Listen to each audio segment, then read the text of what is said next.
So again, good morning, everyone. So I'm in the hall here at our center. 3, 6, 8 of our members are with me.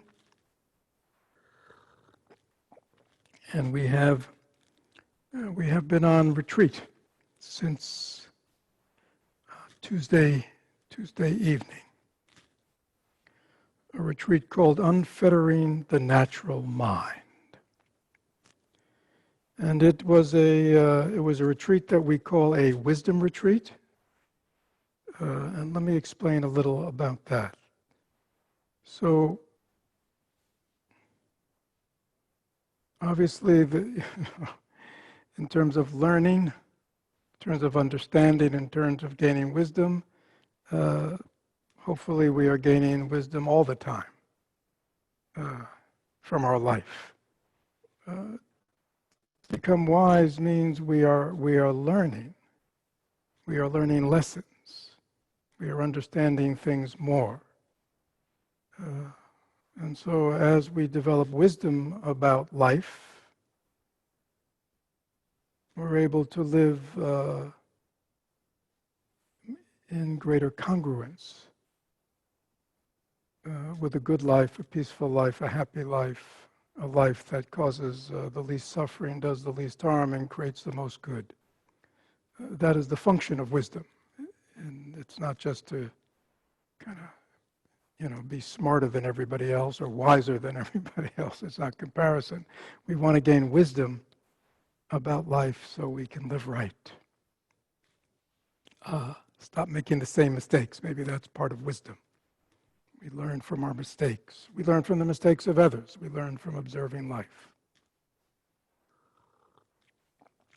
So in our community, the Florida Community Mindfulness, we have these 3 paths: the mindful living path, the Dharma path, and the wisdom path. This retreat was a wisdom path retreat, and I'll explain that in a minute. So the reason we have these 3 paths is because spiritual personal development is developmental. We begin somewhere, and hopefully we develop. The same way, as human beings, physiologically we develop, mental skills we develop, emotional skills we develop. There's lots of developmental psychology which talks a lot about human development, but spiritually we develop to become beings that are more capable of living a life of understanding, intelligence, compassion, loving kindness, clarity. There are all these unfoldings that we want to bring into our life, but we all begin somewhere. And so we have a developmental path. And the reason our first path is called the mindful living path is really for 2 reasons. One reason is in the nature of our current society, American society, many people's interest begins with, these days, interest in knowing that meditation and mindfulness are good for us. Many of us in our culture or society are understanding in all areas of life, a concentrated mind, mindfulness, learning to live in the present, things like that are just therapeutically good for us. As well as, having a clear mind, a balanced mind, a mindful mind, a somewhat concentrated mind, a mind that is free of a lot of emotional ups and downs, is actually good for anyone following a spiritual path.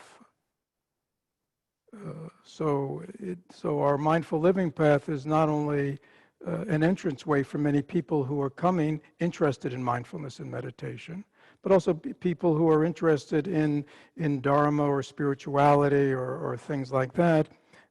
It's very important that they have a solid foundation. Because often people come to quote-unquote spirituality, seeking a spiritual path, which is good, but their minds are really not ready to incorporate what they are learning. Quite simply, we're often just too neurotic, or we are too emotionally up and down, or we're just so full of our own ideas and things, we really can't incorporate anything. as well as we don't have much of ability just to kind of have stability and groundedness in our ordinary life, right? So whether one is just interested in the therapeutic value of mindfulness and meditation, or whether one is really interested in a spiritual path, the mindful living path is a foundation. In it, we learn how to live a mindful life, and we learn how to work with our afflictive emotion and develop a certain degree of emotional stability. Having done that to some degree, and again, in our community, we have intensives, we have retreats on the mindful living path to help people at that level gain those skills and abilities and understandings. But then,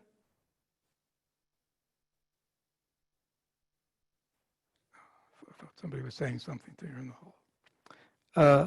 But then for those who realize that mindfulness by itself is not a panacea, and I understand that's a little, mindfulness is being marketed these days as almost a panacea for anything.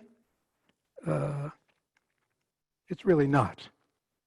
It has many gifts, but there is something fundamentally lacking in just being mindful, because one can be, one can be just, a mindful neurotic. One can be a mindful jerk. One can be much more present and grounded and still relate to the world and experience in the world in the same way we always did. So there's no real work, and the path of mindfulness is no working on sort of beginning to change. You see, and the problem is people these days, and they're often frustrated, disappointed, because they think, oh, if I learn mindfulness and meditation, then I'll be calm and peaceful. But that's not true. You see, it can maybe in the moment calm us down. It can in the moment quiet us down. It can stabilize us when we get ungrounded, but we're still having to do it all the time just to kind of, hold our ground, so to speak. So for somebody who wants to look a little deeper, they go, well, why am I getting upset all the time? You see, why am I agitated? Why am I stressed? It's not just that I'm not only mindful, it's sort of the way I'm living my life, perceiving my life, and interacting with my life. There's something fundamental about the way I'm viewing life that's skewed, that's causing me always to feel off balance and agitated and have a lot of emotionality and be in conflict. So therefore now we have Dharma, where we really learn these ancient principles to help us understand really what's going on in life, why it is the way it is, why people are the way they are, why the world is unfolding the way it is. We sort of begin to learn some of the laws and mechanisms that are really kind of running the unfolding of this life, all life. So we study the Dharma, the way of understanding, the teachings of the Buddha, as well as we learn about a spiritual life, and we learn about an altruistic way of living. We begin to learn about the human capacity for love, and how to be kind, and how to be compassionate, not just as kind of religious values, but actually there's a technology, there are meditations, there are ways that one can develop all these qualities of the heart. As well as we begin to kind of analytically take a little deeper look at the mind and the self and ego and the role that ego plays in distorting reality, and it's always getting us into trouble, living an egocentric life. So there are many aspects of Dharma, many teachings, many practices, many types of meditations at this level that we need to develop. And so we have our Dharma path, and within our Dharma path, we have intensives, we have retreats, where we really learn to incorporate many of these teachings, understand them more deeply, and sort of change our view of life. So we have a view of life that really allows us to live much more peaceful, much greater ease, much more open, much more compassion, much more understanding, etc.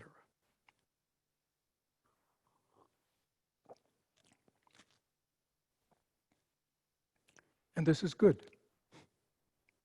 And for many of us, not just Dharma, but one who follows any spiritual path, religious path, it helps us become better people. And that is wonderful. So why the wisdom path?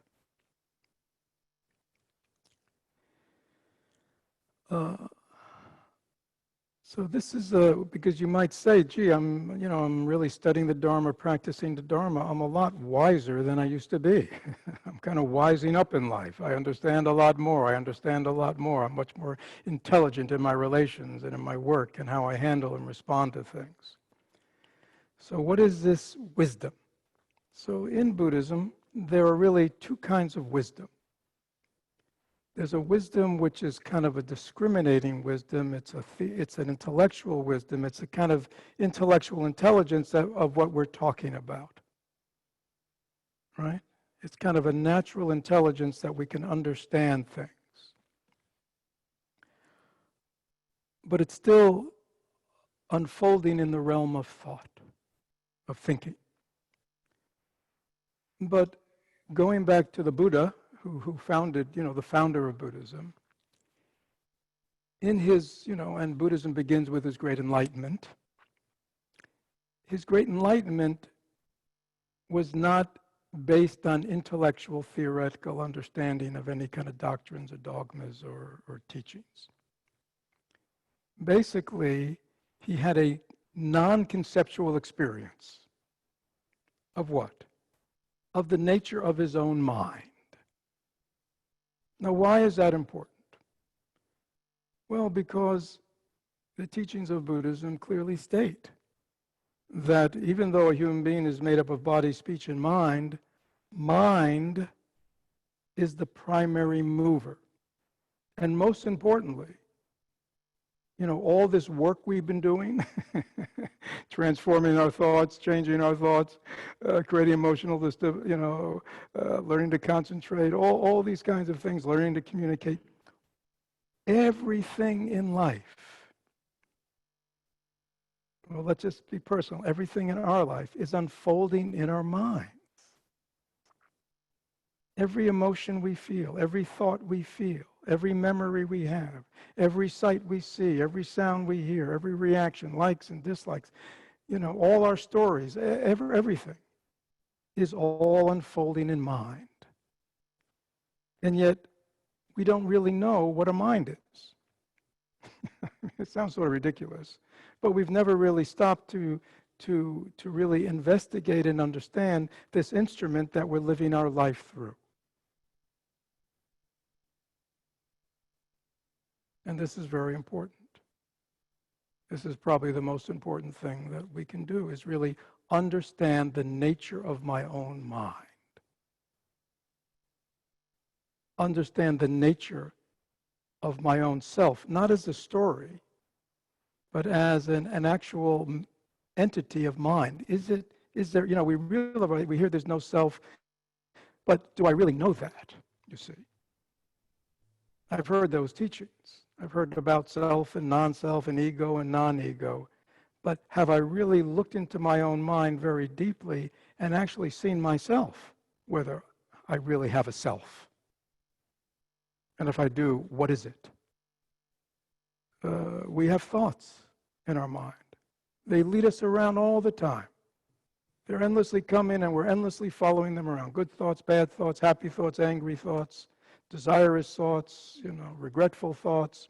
We have endless thoughts, but we never really investigate our own mind to see what actually is a thought, and where do they come from, and where do they go, and what is their nature, and are they real? We have feelings, we have emotions, but we really don't know them from the inside. What are they? If you don't know something, if you don't understand something, it's very easily to be fooled by them. So at a fundamental way, knowing the nature of your own mind, the nature of self, the nature of thought.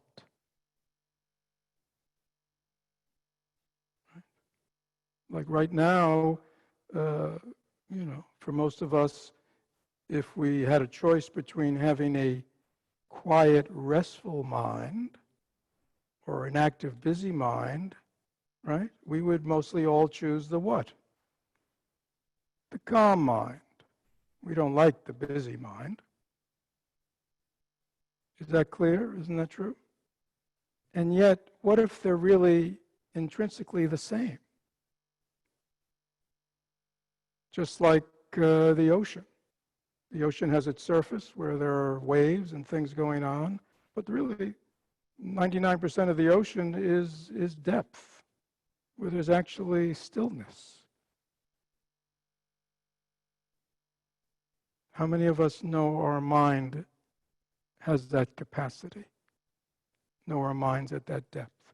So that is what the wisdom path explores. And so the wisdom path puts a lot of emphasis, obviously, on meditation and direct experience, non-conceptual experience, and really developing understanding. But I mean, I realize as I'm saying all this, this sounds very kind of highfalutin. Actually, in this tradition, our Buddha mind, our true mind, is called our natural mind. It is really the mind that we were given in this life. It's our original mind. It's the mind that we all came into this life with. It is pure, it is undefiled, it is without any characteristics, and if you see that in young children. And maybe some of us remember that in ourselves. But then there are all these layers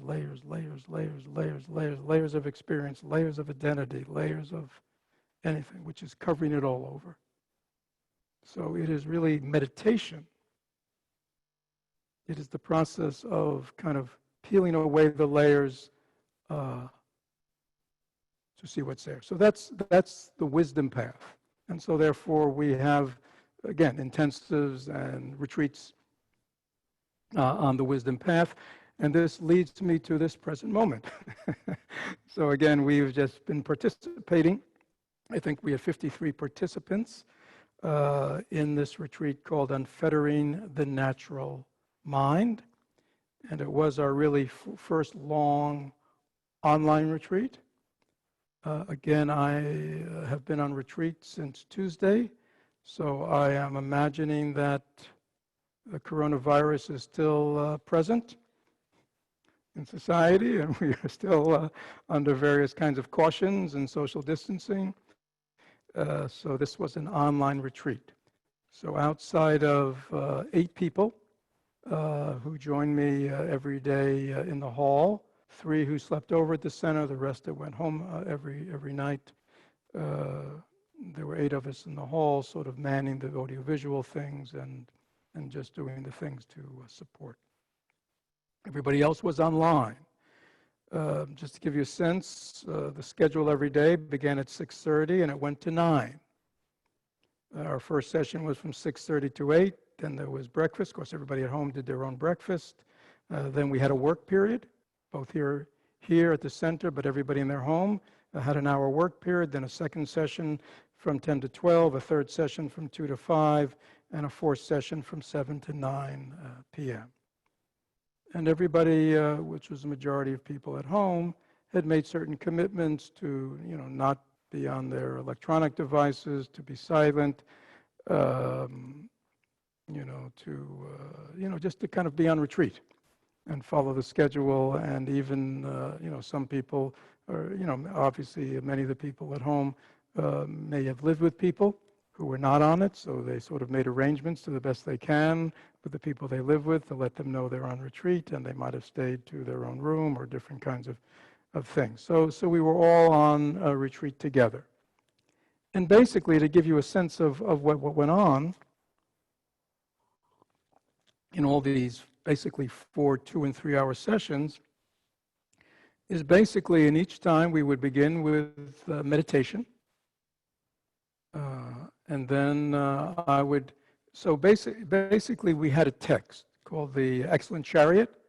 And it is a kind of what they call practice text. So there's no theory, there's no teaching. It's just a series of meditative instructions.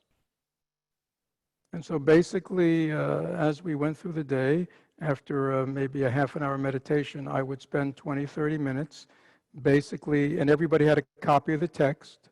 I would read through the section of the text that we were going to be working on, giving commentary and explanation.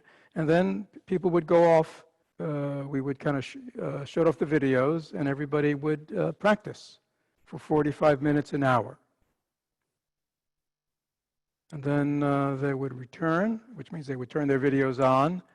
And for maybe 20, 30 minutes, I would process it with them, answering any questions they had about the instructions, about the practice, as also hearing from people about what their experience was. And so this is pretty much what we did for 5 days.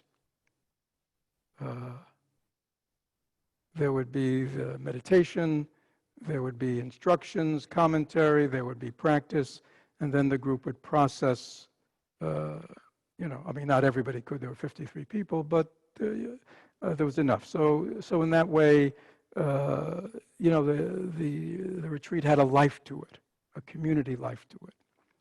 As well as during the course of the retreat, there were 2 small groups every day, and I would meet with all the members in these small groups of 5 or 6 people. So everybody was seen also in these small groups, but they could ask their questions anytime.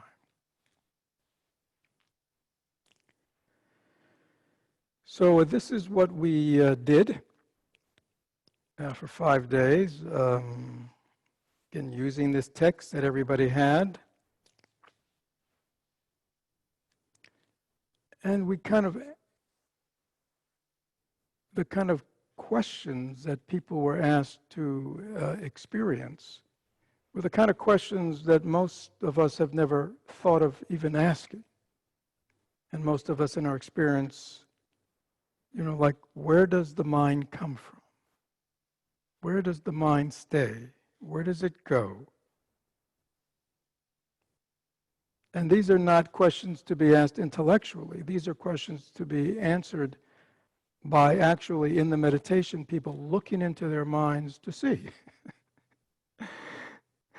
their mind, if they have a mind, and where is it?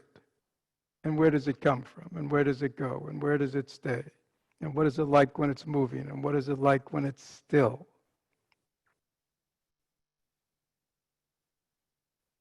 And then, then there's a whole series of questions.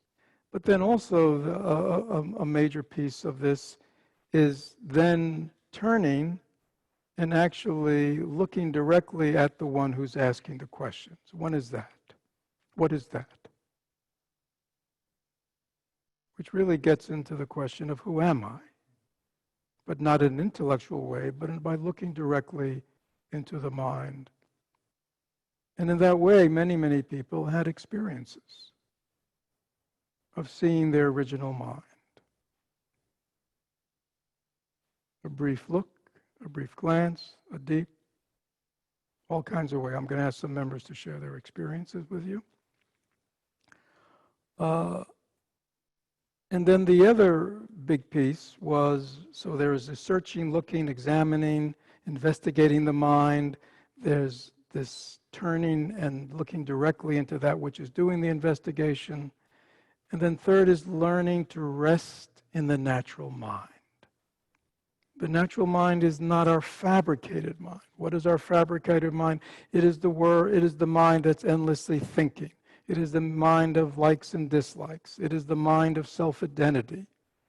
It is the mind that accumulates all its needs and its wants and has all its ego issues. And, that's our constructed mind. But what is our original mind? What is our natural mind? What is the mind that we were actually born with before we even had language? What is that like? And is that still present? And is that still pure? So learning to rest in the natural mind as a meditative practice, and learning to handle the arising of thoughts in that natural mind is very much the meditative practice. And so that's what we did for 5 days. But I wanted to flesh that out a little bit. So this is totally unrehearsed. Actually, we only finished our last closing circle at 9 a.m. And then we had breakfast, and then we're back here at 10. So I've just asked some members who are here in the hall. I mean, there were, as I say, 53 people online, but sometimes if people are talking through their own computer, the Zoom isn't always great, but I think we have better control here. So I've asked some of our members just to talk about, and I'm going to actually ask some questions. So they didn't even have to rehearse, So this is totally unrehearsed. I'm just going to ask some questions. So I've asked four members. How many years have you been a member? 4, a little over 2, a little over 2, a little under 2. Angie? 15. All right, so why don't we begin with under 2 and then go to over 2. So can we give Scott, maybe you could turn around. Can you see, is the, yeah. So observing protocols, just nod to me, we're still observing protocols? Or is the pandemic over? We're still wiping and doing all these things? This is asking all of you out there, just nod your head. We're still doing that? Okay.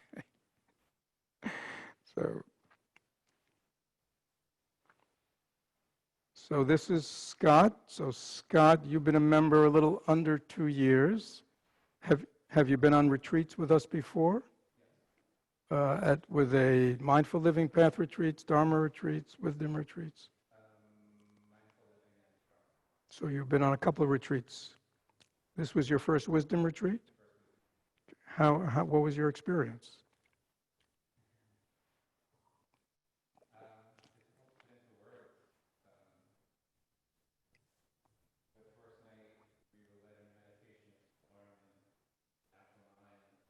All right, they say they can't hear.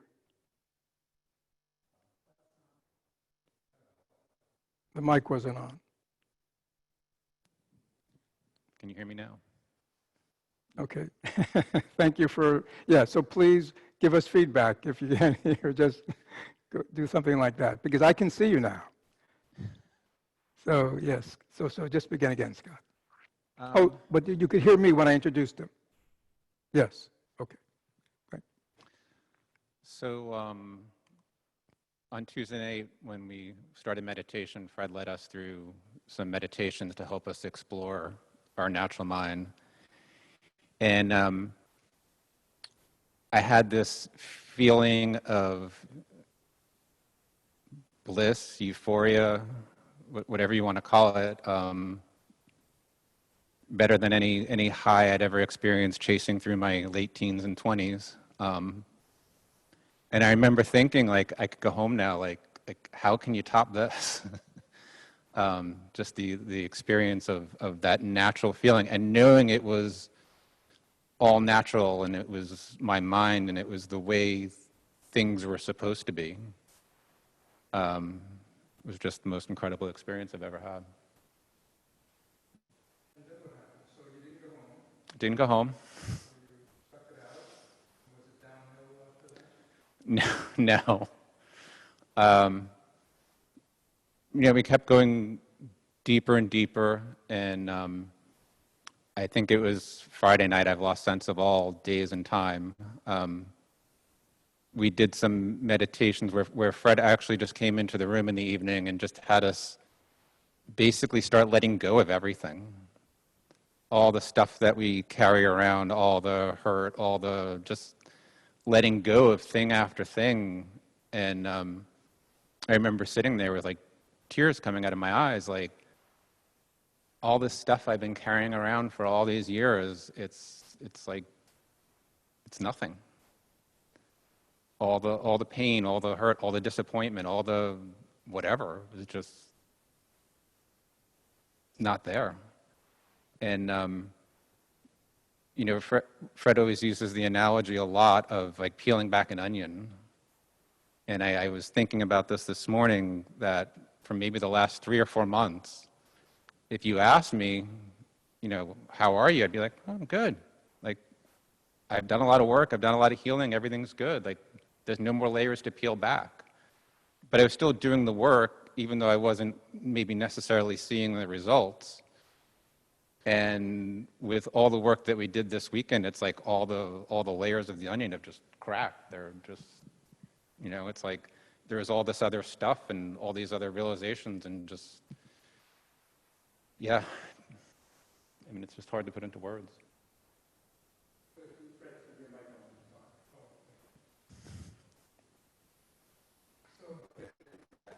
If you could put it into words, what would you say was kind of, having gone on a wisdom retreat, having been on a Dharma path retreat, a mindfulness path, what was the difference?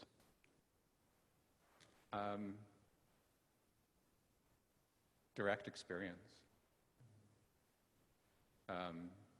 Looking into my mind, and the realization that what I think is my mind and what I think is myself, just it doesn't exist. I've done a lot of reading, I've done a lot of studying, I'm very intellectual, I'm very good at conceptualizing things and figuring things out, but you can't figure this out. You can't get there intellectually. You can't go from A to Z and get there. You have to experience it. Anything else, Scott, you'd say? Was the retreat hard? I mean, keeping to the schedule and... You would think waking up at 4:30 in the morning, driving a half hour here, sitting in meditation and other things for 14 hours, you'd think it's exhausting. I'd go home, I'd sleep, I'd be up at 4 o'clock before my alarm, ready to go. Yeah, I mean, I'm ready for another week. All right. Well, thank you, Scott. You. So, Maggie? Can you be seen, Maggie? Why don't you scoot over, and Scott maybe scoot back. Yeah. Bill is saying you can see Maggie?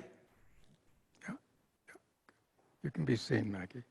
So, Maggie, you've been a member here how long? A little over 2 years. 2 years, and you've been on any retreats before? Like Scott, I started with the Mindful Living Path, and then moved into some Dharma Path retreats. Now a part of the Dharma Transmission Group, That's so right. a couple of those, but this is my first wisdom retreat. And how did you find your first wisdom retreat? Well, for me personally, this was kind of a renewal. I've done learned some of this stuff about a year ago in Empty Cloud on a solitary retreat. Right, so maybe tell people that Empty Cloud is what it's... So Empty Cloud is, for members, you have the chance to go on a solitary retreat where you personally work with Fred every day, and much like what we just went through with the wisdom retreat, it actually really reminded me of it. You basically have your schedule where you're meditating and processing and reading and eating, and that's your daily business. So how was this wisdom retreat for you? So this one, it was kind of a renewal, like I said. So I shared in our closing circle not too long ago about the imagery that Fred shared, I think, on the first or second day. I don't know, the days are running together by now. And he mentioned the wheel, and my mind made it a bicycle wheel. So I learned, so I was on the right path, riding my bike all along since that empty cloud experience, but something was a little off on my front wheel, so to speak. It wasn't running true. What? It wasn't running true. It wasn't running true. Yes. It wasn't quite put together correctly. And so I found really from the first day, renewing some of this energy, but also getting the guidance of Fred with how to work with the teachings and how to process them as an individual, really kind of, it was almost like, this is a nice ride going forward. So yeah, I found it very fruitful and nice. Do you want to share any specific kind of experiences you might have had, or insights, breakthroughs, tragedies? I'm not sure it was quite any breakthroughs like some of the other people have shared throughout the last couple of days, but it was really just, it's so hard to describe in words. Kind of an opening, almost as if I'm a peg going back to a hole that I'm supposed to be in. I don't know. It just feels natural. Returning home. Yeah. I think a lot of, as we go deeper into practice, a lot of these things we say all the time, such as coming and going, we never leave home. You know, a lot of the things that we say sort of in our chants or in some of our songs and different things, all of a sudden we understand what they really mean. Right? Coming to our true home. That sense of, like you say, you know, when you come home, when you've been away from home and you've had all kinds of stuff your day, when you come home, there's often a great sense of what? Relief and letting go and comfort, and it feels good to be home. And many of us do not feel comfortable within at a deepest level. That is that analogy that Maggie's talking about, that, you know, dukkha is that word in Buddhism for suffering. And people often, you know, think of, you know, the grosser kinds of sufferings and pains of human life, which are certainly, you know, prevalent. But at the deepest level, dukkha is described as just what you said. It's a wheel that doesn't run true on its axle. So even when it's turning, even when we're going through our life, and even when things are okay, there's always a little friction. It's never quite right. And that's why oftentimes dukkha is described as kind of an innate dissatisfaction. It's like no matter what it is, even the good things, there's always something missing. And so many of us mistake that and think, well, I just need to get more. I need to get more, do it more. You know, it's sort of like the addictive spiral, rather than just acknowledging, yeah, that's just the nature, because I'm not experiencing life from my true home, my true mind, my true awareness. I'm lost in the world of self and conceptualization. So good. Thank you, Maggie. So next, Kevin. Now, Kevin, you've been a member how long?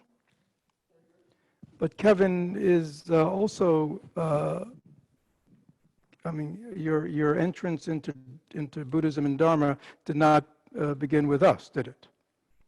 So you got into Buddhism, Dharma, meditation how long ago, Kevin? 25 years ago. 25 years ago. And you've been involved in different kinds of Buddhist groups? Yes. Such as? Tibetan Buddhism primarily. You were involved with Tibetan Buddhism for many years? Mm-hmm. Okay. And any other Buddhism before you came to us? No, I mean, you know, I've kind of been a seeker from early on when I went to college, and Hinduism, and you know, did that, and then started exploring and, you know, started studying the Dharma. Okay. So you've been with us now 4 years. Have you been on many retreats with community? I've been on several. Some at the Franciscan Center, and some of the non-residential, and then some of the Wisdom Retreat up in Gainesville. My connection with FCM. Oh, that's right. We Yeah, invited Fred up. We have a Thich Nhat Hanh Sangha in Gainesville. that's We invited Fred, and Betsy and Brian came, and that was really kind of my that's deepening right. connection with. Yeah, now I remember. Good. So, so you have been on a wisdom retreat with us before once? Was at Southern Dharma last year as well. Oh, that's right. You would say. Yeah, thank you. I knew I'd seen you somewhere before, Kevin. That's good. So, Kevin, how is this retreat for you? So, I'm just so Kevin's obviously a practitioner who's been around the block. He's been experienced. He's been a meditator since college. So, how is this retreat fitting into all that? Well, as my teachers and Fred remind me, that come back to the beginner's mind, so that when I think that I've been practicing a long time, or the analogy of the onion to be peeled, when I think it's done, I'm in trouble. There's always something, as Ty would say, there's always something to be learned and experienced. So I would even say from the first night, we were encouraged to leave the past behind, to set the parameters for our retreat in my mind. And the instruction that was really helpful. Why don't you just don't have to look at me? You can look at The instruction that was really helpful was just to be fresh and be present with what's happening. So, not that I knew anything, and Fred introduced this text, and to follow along. So, one of my intentions was to show up and follow the instructions, because I trust those who I consider to be wise, and I consider Fred to be very wise.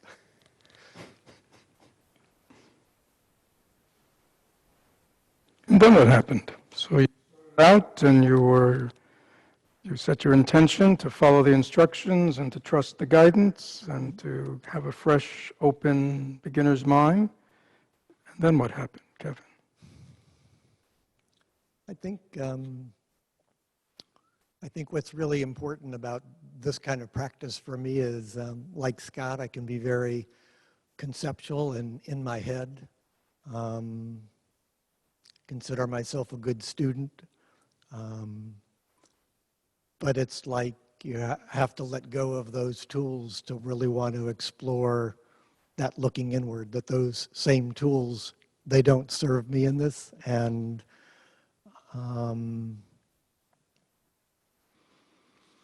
the instructions lead to just, in particular, one of the exercises that Fred led us in, Scott mentioned, was about this letting go. And what I remember in that process was letting go of all sorts of things, but it was also taking off the clothes of all the roles that I have and how I embody them, or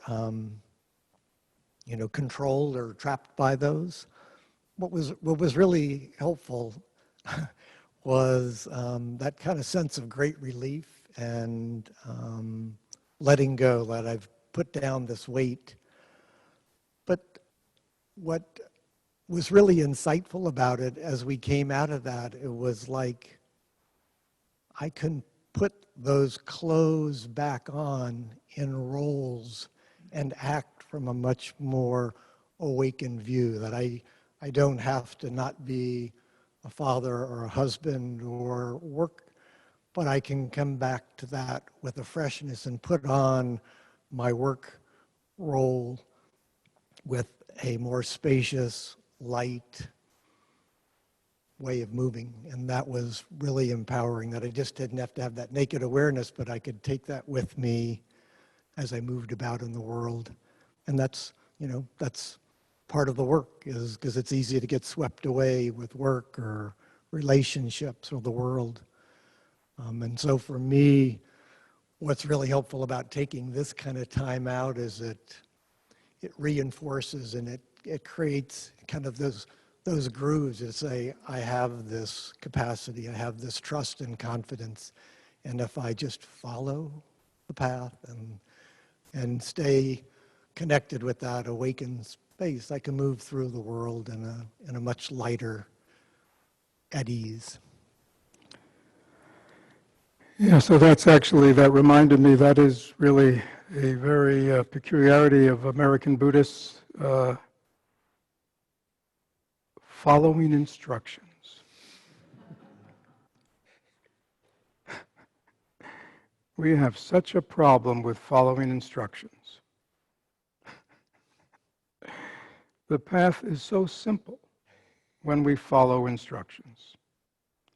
But there is something about, we could have sociologists and psychologists spend a lot of time analyzing us, but our capacity for following instructions, trusting the instructions, trusting the instructor, not thinking that we know better, is very deeply ingrained in us.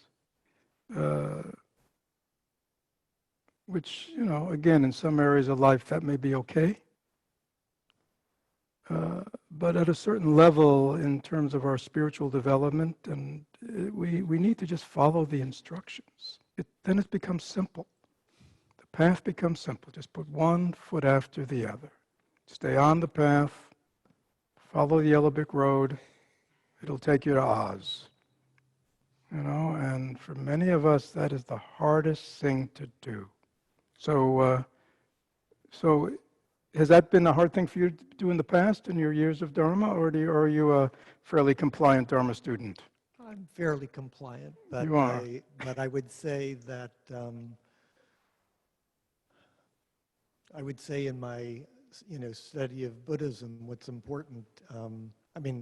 Go back to think about the Buddha was, don't do this because I tell you, but look at your experience. So gaining the confidence in following the instructions over time then feels that I can be in line, and that's, I can trust that.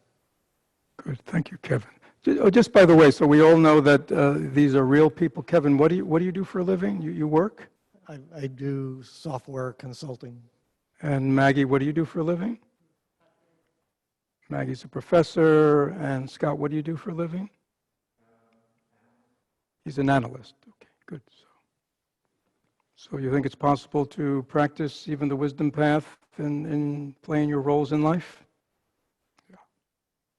Everybody nodded yes. So now Angie. And yes.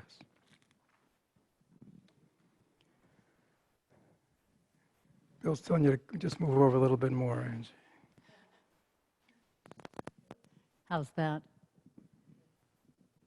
So, Angie, you've been practicing with the community how long? About 15 years. About 15 years. So you are the senior of this group?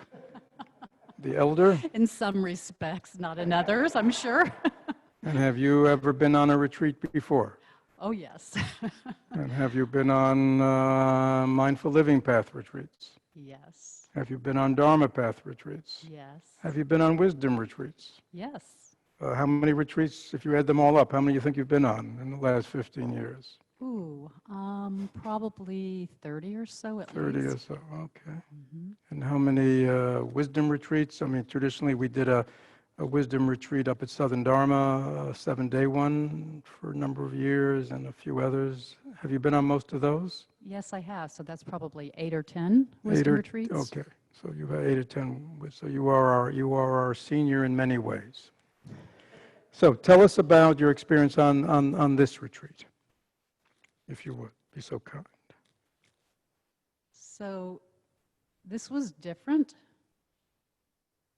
and perhaps the most significant aspect that it was different from other wisdom retreats I've been on is that I wasn't practicing from my conceptual mind. So everything Fred was just saying with Kevin, I've always tried to follow the instructions, but at the same time, I bring a lot of concepts, you know, of what I've read, what I've listened to, into the practice. So I think in many respects, the practice hasn't been pure. And on this retreat, I think perhaps I'm finally maturing in the Dharma, but I think also Fred's instructions and these teachings were so wonderful that to just put it all down, and as in a lot of past wisdom retreats, it's been like if you've ever done rock climbing, like I have a tenuous finger hold, but I didn't have a good hand hold on what it felt like to sit and just rest in this natural mind. So I felt like I would have these experiences, but I would slip back pretty quickly. Maybe, you know, if I stayed in that, what felt like a state for 2 hours, it was a big deal. But then I would immediately start thinking about it and falling back again, and it would just sort of close up on me. And yes, there's progress, but I really live most of my life from the stance of self and thoughts. And very early on in this 5-day retreat, I just let that go, and I realized just this, and it was so full of ease and clear, and I had the ability to stay and actually see how wonderful it was, because I think in the past, thoughts would be so compelling and stimulating that I'd be seduced back and just sort of lose that, you know, the awareness that was there would be kind of covered over with thought again. So here, that didn't happen, and I just stayed with it. And it was a retreat where, I mean, I guess you could say I was busy. I was primarily doing the AV. I led a number of guided meditations. I was the soup cook every night. And in the past, my mind would have been so full of anticipating and planning, because that's my habit energy, is like to make sure, you know, that things are under control and I've got everything covered. And I just let that go, and everything was easy. It never felt like there was too much. Nothing was ever a problem. It's just this, now what? Fred would beckon me back, you know, and sometimes in the past, like, oh, what have I done, or what do I need to do? There was none of that. It was just like, just open, clarity, what, you know, what's next? So, yeah, it was wonderful. Good. Yeah, so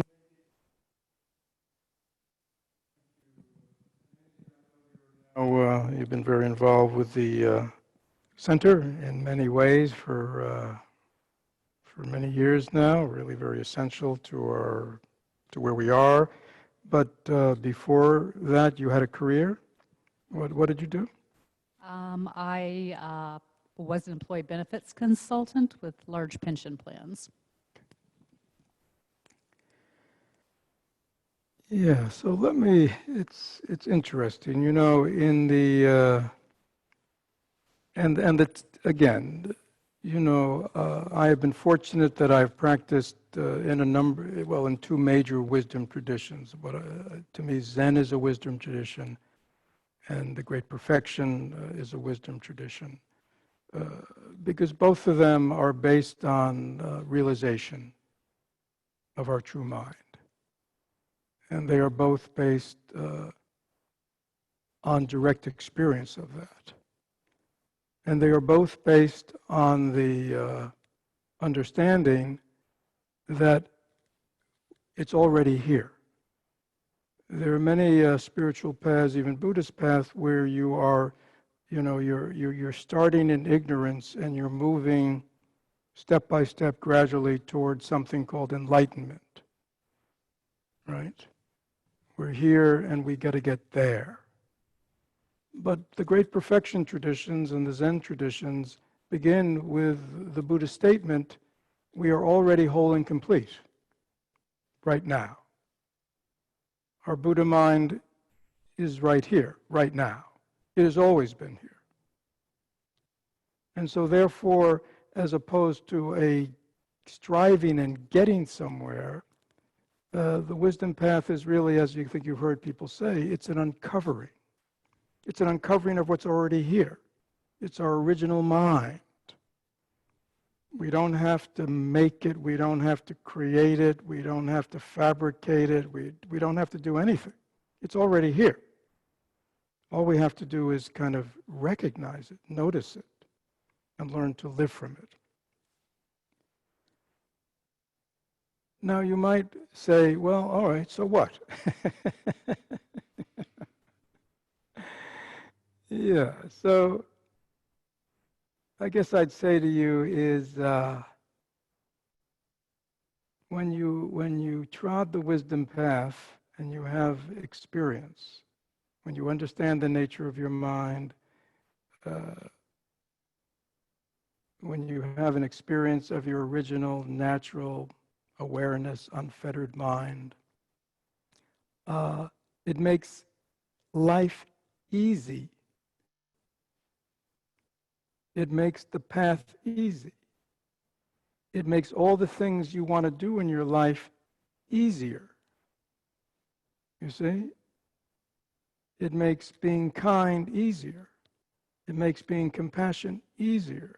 It makes being selfless easier. It makes being, all the things all the practices we're doing, patience, generosity, all the paramitas. It makes the whole path easier because it's not based on self. It's not based on me. It's not based on separation. It's not just based on thoughts. And even ideals are thoughts. It's based on something that's real and grounded. Actually, in the Great Perfection tradition, the wisdom practices are called secret practices. Secret practices means you don't tell anybody. They're just for you. You see, a lot of the other practices, can be seen. If we learn to speak compassionately and kindly, if we learn to be patient, if we learn to be helpful, if we learn to be generous, we practice many, many things. Accepting. See, these are the attributes that are seen, you see. But these wisdom teachings and practices and realizations go on in our minds, you see. They can't be seen. So that's why they're like, you have a secret, you see. Nobody knows. So we don't often talk about, I'm practicing this or I'm practicing that or I'm on this, because, it's not about that. But if you really have seen into the empty non-self nature of your own mind, being selfless, being there for others is not hard at all. It's very easy. Giving, being generous of your time, your things, it's easy because there's no self holding on to everything.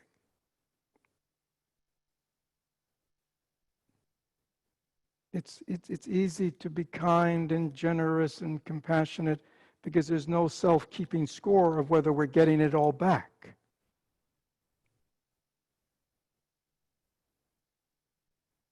There's no self always scanning the universe, making sure its needs and its wants are getting met and that it's always being treated the way it wants to be treated, you see.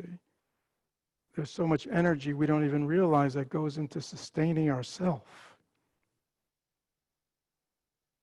And then all the energy that comes from aversion and attachment and all the emotionality that arises from living in the dramas of self. We don't even realize how much energy, right? Many people talk about, they don't want to be vulnerable, or they have to keep up walls, they have to keep up barriers. But have we ever asked ourselves how much my energy goes into maintaining these constructs? And what if that energy was freed?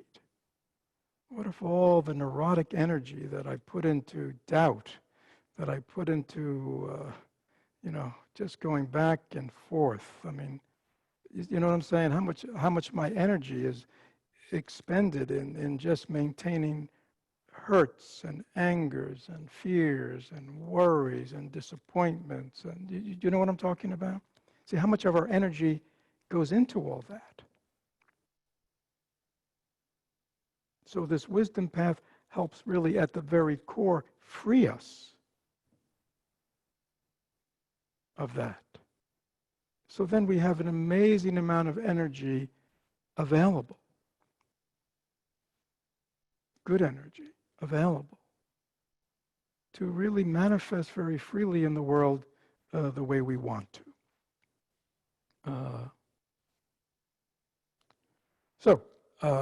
Again, in our community, we are fortunate because we have much help that we were able to offer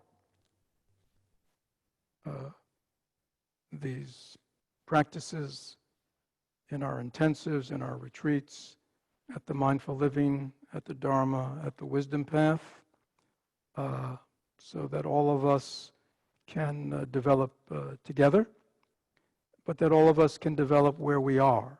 You see, we shouldn't be in a hurry. I mean, the reason we're having this discussion today, I don't know if we've had this before, is because it just so happens we have been online, and here we are, and the retreat is ending, and this is the final talk of the retreat too. So it's all come together. So many of you, some of you listening, who the things that were talked about today and the Dharma, the wisdom path still seems far away. That's good. You don't have to be in a hurry. It's good to build a strong foundation. Again, one can want to get to the mountaintop and have that aspiration because we know that it's quite wonderful up there. The view is quite wonderful up there. But one can still be down in the valley and know that, we don't have the skills and the strength yet, to climb it. But we can still have the aspiration that even as we're training in the valley, even as we were training at the quote-unquote lower levels, it's really all about climbing the mountain. And so when we're walking even to say the mindful living path, Dharma path, wisdom path, and put in these divisions is kind of not true. If you look in your own mind, you will not see these demarcations. And in life, you will not see these demarcations. It's just a way that we can operationalize our path and let people know the possibilities of the path. So again, wherever we are, again, if you're at the mindful living path, to me, that is the most important path, really, because it is the foundation.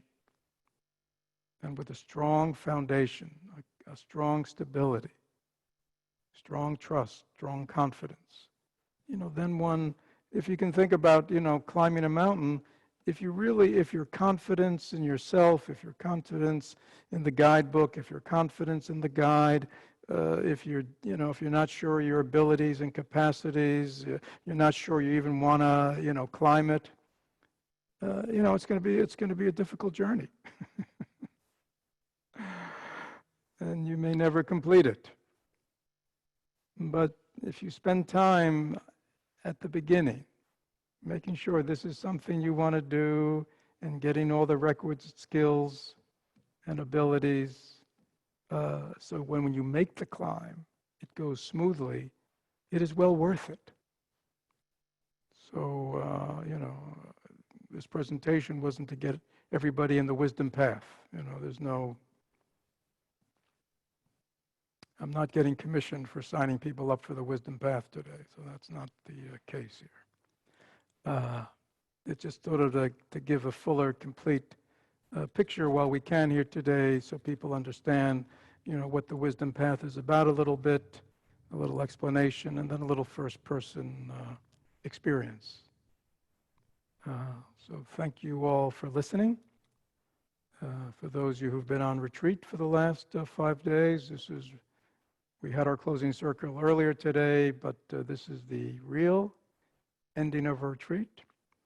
And again, hopefully, as I think you've heard people say, that we will take these wonderful teachings and practices, and most importantly, experience this deeper understanding we have about who and what we are into our life, into our work, into our relationships, into the reality of our lives, and make them better.